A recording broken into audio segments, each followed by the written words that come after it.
Hi, I'm Leroy Chang for GigaComedy.com, and today I'm giving you an exclusive review of one of the hottest smartphones out there, the Samsung Galaxy S3.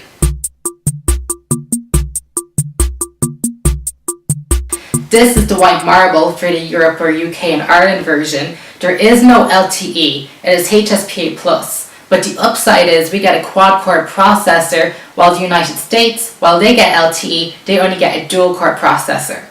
It comes in 16GB, 32GB, and a 64GB version is set to come out. You can also get it in a pebble blue colour. The first thing to note on this is the hardware. In one word, it's beautiful. It comes with a 4.8-inch Super AMOLED HD screen with bright colours, and video looks really good on this. For such a slim phone, even slimmer than the iPhone 4S, it has a removable back, so you can swap out the battery on this thing. Oh, and a micro SD card slot. In theory, you could have up to 128GB of storage on this phone, which is a lot. It features an 8 megapixel camera and HD video recording. It's very sharp and clear. It also features an LED flash and has instant shutter time, so there's no lag. It also features a front-facing 1.9 megapixel camera, which is very good for video conferencing and, checking if there's food in your teeth. It has advanced communications with 5 GHz Wi-Fi and NFC for cardless payments and file sharing and more.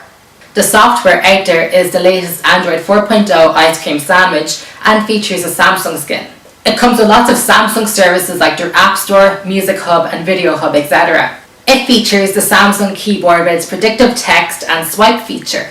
Samsung really tried to take on Apple here with its iCloud and bundle lots of its own services. For starters, it syncs with Google for your contacts, your email and your calendar. Your version of PhotoStream on this device is that when you take a photograph, it can be automatically sent to Dropbox. Sounds good in theory, but Dropbox has a 2GB limit. You can sign up for a Samsung account which will let you back up the phone and remotely find it by GPS. It comes with S-Voice, a Siri competitor, and it acts the same way. However, it really doesn't work well and is half-baked. Siri is also half-baked itself. What I mean is, it really doesn't understand me well. Send a message to Leroy Chang telling him he's going to be late for dinner tonight.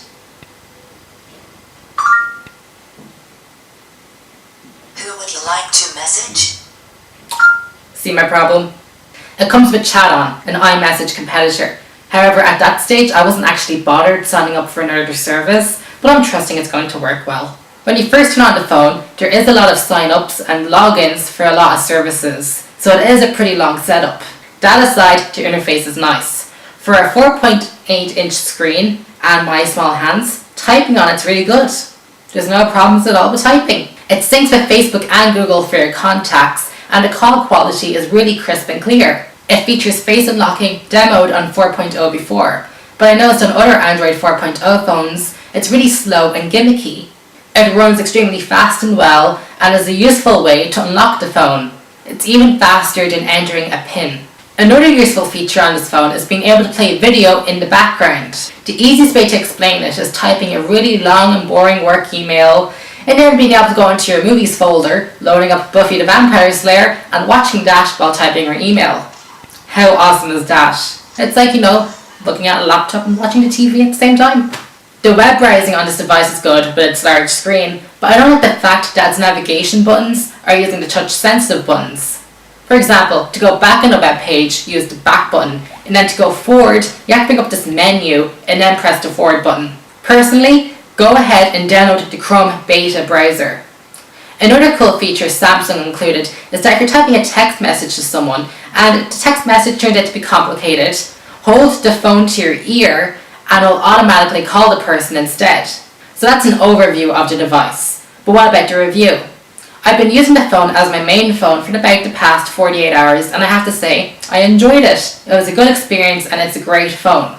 All platforms have their hero phone. Apple, it's obviously the iPhone 4S, and with Microsoft Windows Phone 7, it's of course the Nokia Lumia 900. For Android, well, I've seen and used the Samsung Galaxy Nexus and some other phones. I have to say that the hero phone for Android currently is definitely the Samsung Galaxy S3. Its combination of good hardware and soft, non-gimmicky features makes it a really good smartphone to use. That said, I do have some problems with the phone. My biggest gripe with the phone itself is the S Voice, the Siri competitor.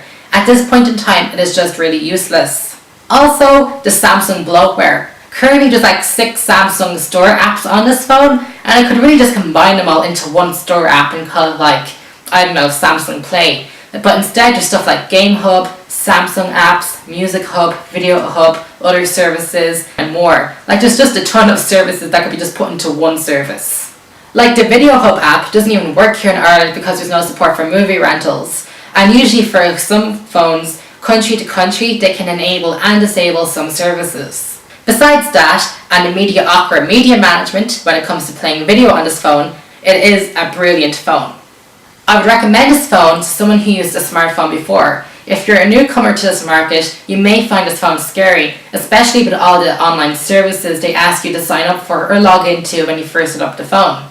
If you already used a smartphone before, you're going to love this device. With its combination of a big screen and small hardware, it actually doesn't feel like a big phone, and you know it's easy to put into your pocket.